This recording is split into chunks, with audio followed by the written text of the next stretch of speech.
Well, good morning, Pharmacist Ben.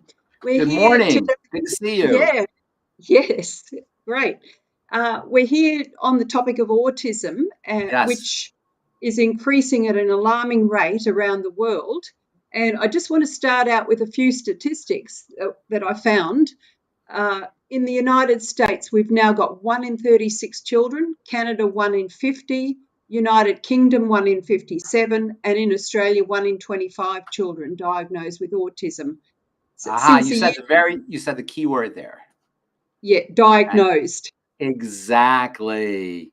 Yes. Exactly. So sometimes when people hear these statistics, and they are very dramatic, um, the increases in the diagnoses. I remember when I was in pharmacy school in the 70s, it was pretty relatively rare.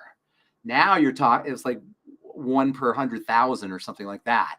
Now it's like 1 per 100, or not even, it's like 2 per 100, 1 per 50, or 1 per 60 or so.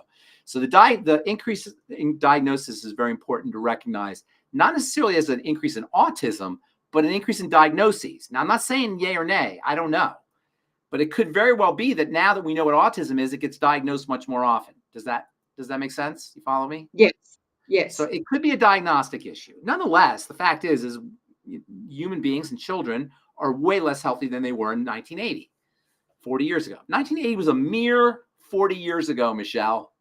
Isn't that crazy?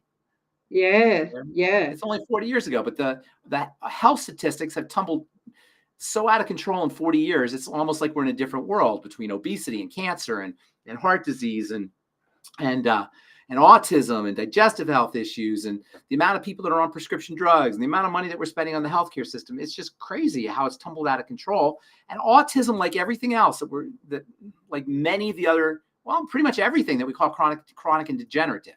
Autism is a chronic condition, and it's degenerative. Real quickly, just as a quick digression, as an to explain,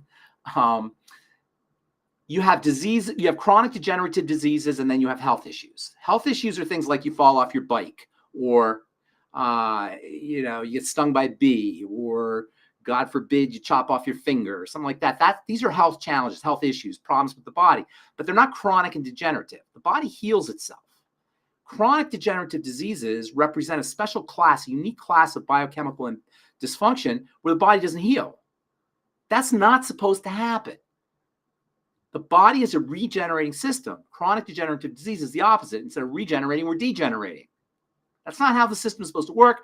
And when that happens, and chronic and degenerative are essentially the same word. Chronic means it never ends. Degenerative means it just tumbles out of control. When that happens, that represents something that's chronically and consistently disturbing the body. The body's like this.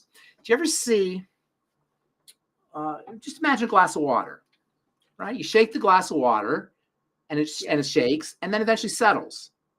That's what's supposed to happen. The body goes out of balance. You eat food, you have somebody insults you, you take a drug, you drink alcohol, whatever happens, it kind of throws the body off balance. But then the body adjusts. That's the gift of the body. It's called homeostasis, or allostasis, some people call it. A little slightly different. It adjusts. When you have a chronic degenerative disease, it doesn't adjust. That means it's constantly out of whack. So then you have to ask yourself, what do we do all the time that interferes with our biochemistry that could potentially cause the body to go out of whack? What do we do chronically? You tell me. What do we do chronically that will cause the body to go out of whack? Chronically, 3 times a day.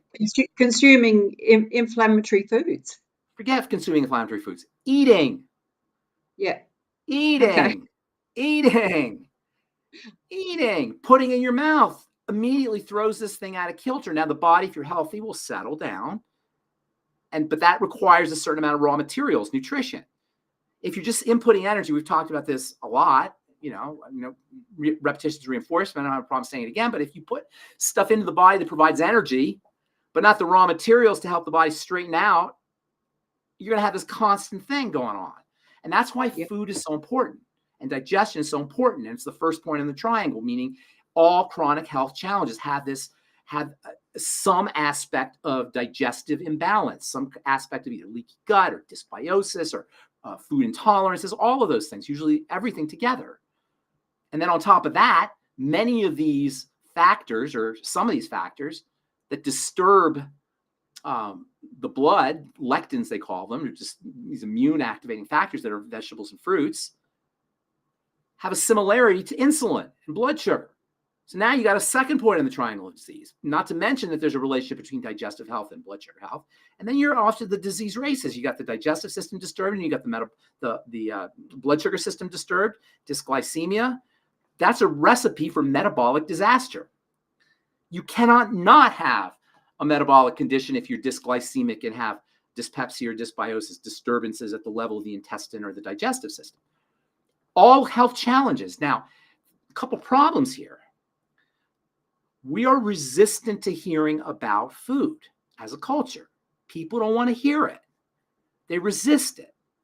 They'll either just completely be in denial about it, or they just won't know. But you have to have what's called a first principle. You got to start things off with an a priori assumption and work forward. That's called a first principle. The first principle is that chronic degenerative disease requires an imbalance, something disturbing the closed system that we call the body. The body's a closed system. In physics, we have the law of conservation of energy in a closed system, conservation of momentum in a closed system, meaning in a closed system, it stays the same. But you have these portals into the closed system, and skin is one, which is why you want to be careful about injections. But the main one is food. And every time you eat, you create a disturbance. Look, here's your body. You eat. See how that happens? You eat lettuce, whatever, raisins, benign foods, this happens. Then the body settles down.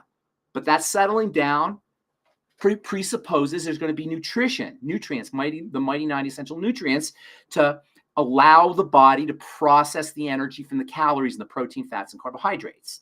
That doesn't happen. So we're here to talk about autism. Surprise, surprise. Where do you think autism begins? Well, some people are linking it with the increase in childhood vaccines. Well, first of all, you can't say that, so don't say that, because we're going to get cut off. I got cut off. Don't say that. Okay. Never say that. I'll edit that one out. A letter. I may still get a letter, and you may get one too. Don't say that. I already got one strike. The problem with that word is it's not necessarily that word as much as it's that word disturbs the bacteria in the intestine. It's not that word, but it's a disturbance at the level of the intestine. And you add to that the fact that most kids who have autism have some kind of digestive issues. It's very common to have food problems. This is one of my all-time favorite books. And I wish you could see it. I figure out how I can get, let's see. Can you see that? Called The Gut and Psychology Syndrome. Okay. Dr. Natasha Kinsky-Campbell. I'm sorry, Natasha Campbell McBride. I always get her name wrong. Natasha Campbell McBride. Great book. Classic. You don't need this book, but it's just a classic. It talks about the relationship between gut and psychology, between dysbiosis and disturbances in mental health, organic mental health. So it could have something to do with this, the reason disturbances in the digestive system are so powerful and have such a powerful impact on chronic degenerative disease is because they lead to this dirty blood condition. The blood, sometimes we forget, the blood carries the immune system. The immune system is delivered in the blood. So it's very jumpy. It's prepared to jump. And when you start putting toxicity in through the digestive system, it gets really jumpy. But the reason what you said, the injection can disturb it because you're going right into the blood. Yes. So you're violating the sacred space. The life of the body, the life of the flesh is in the blood. This is the key. It's the blood. Yeah, I talk about the digestive system and the metabolic, the blood sugar system, the 2 points in the triangle of disease. But the reason they're so important is because of the blood. Yes. It's all about the blood. All disease is cell disease. All cell disease is preceded by dirty blood. You get into the blood through a leaky gut or through the skin. Metabolic syndrome or dysglycemia are also blood issues. Dysglycemia, disturbances, dysglyce, sugar, emia, blood. Dysglycemia is a blood issue. So it's always about the blood. Always about the blood. Got to keep that blood clean. So in the case of autism, focus on digestive health. For kids who have autism or parents who have kids with autism, look at what they're eating. Now, a lot of parents these days are they're savvy.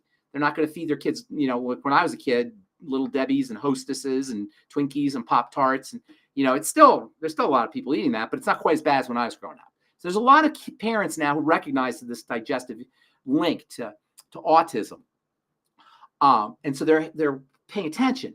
But still, there's foods that are supposedly good foods that the kid could be having a problem with. So you got to always do a food diary. As far as supplements go, I-26, must have. All the digestive support. And then the Healthy Start Pack. You might want to throw in the brain. That's not really necessary. I'd say the Healthy Start Pack, and I would say probably if you suspect that there's a lot of sugar that's involved, kids eating a lot of sugar, then I might throw in some of the sweeties or some of the blood sugar support. But the Healthy Start Pack and the Daily Digest, they're the must-haves. And another thing about autism is when you're dealing with mental health problems or psychological health problems, it's not cut and dry that it's just physical. There's also psychological issues that need to be addressed in addition to physical. So I don't want to be the kind of healthcare professional who says, oh, just take this supplement. Oh, yes, just take this vitamin. You'll be fine. There's other things, and nothing exemplifies or is indicative of the multifactorial causative nature of health challenges than mental or psychological issues. If it's just your heart or your lungs, that also involves mind-body. Mind-body is very important to recognize. But when it's, no matter what your health challenge is, there's going to be a mind-body aspect to it. But when it's a psychological or mental health issue, whether it's autism or depression or anxiety or bipolar issues, I always am a little hesitant just to use nutrition. There should be it's important to do psychological interventions with your autistic patient. So it's not only about the physical, taking care of the body physically, although you can do a lot of things with digestive support and stabilizing blood sugar. That's the most important thing. And get this book, The Gut and Psychology Syndrome, if you're a parent with an autistic kid.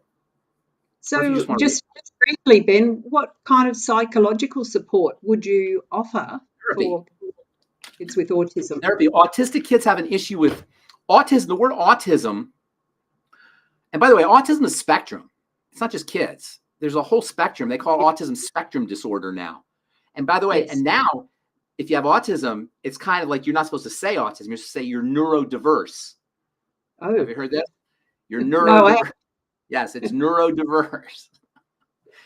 That's the new term. So autism, aut means self. Autism, kids who have autism don't respond to others that well. They're autistic, to be in their self. Aut means the self. So they don't communicate well. They don't interact with the environment very well. They're very sensitive to sounds and noises and lights. So there's some kind of disconnect between them and their environment. And it's hard not to anticipate or predict that there's going to be some kind of psychological component in addition to the physiology of it. Yes, there's going to be physiology that's involved for sure. But therapy, and I don't know how they do therapy for autistic kids, but there are therapy professionals who work that way. So that's always important. But from a purely physiologic perspective, it's an inflammatory blood inflammation. It's an inflammatory condition. It involves a secretion of toxicity into the bloodstream. And remember, there's a gut-brain connection. There's a gut-brain connection. Bacteria in the gut make things that affect your brain. Toxicity that enters into the bloodstream will eventually affect your brain. If the liver is not processing food correctly, that will eventually affect your brain. So there's lots of different ways that the gut can affect, and by the gut, it's not just the intestine, it's the whole digestive process, can affect the brain.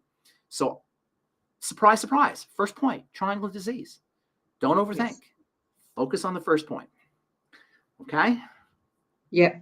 So people can see that triangle of disease video that Ben did on our YouTube channel, Young4, numeral 4, Life Now. Go to that channel and you'll see a whole array of videos pre-recorded by Ben around the topic of digestion to get more information. So yeah, thanks, Ben. I know you've got a lot on today. So the other thing, I have a ton going on, Michelle. It's great to see you. And we're looking for people who want to learn about nutrition and learn about health and learn especially about the longevity supplements and the longevity business. So if you're out there watching this video, call Michelle or myself, or reach out to Michelle or myself. Info at Pharmacist. Yep. info@pharmacistbenjaminfuchs.com. Just send us an email and we'll get you on board. And we'll teach So- you how to do what we do.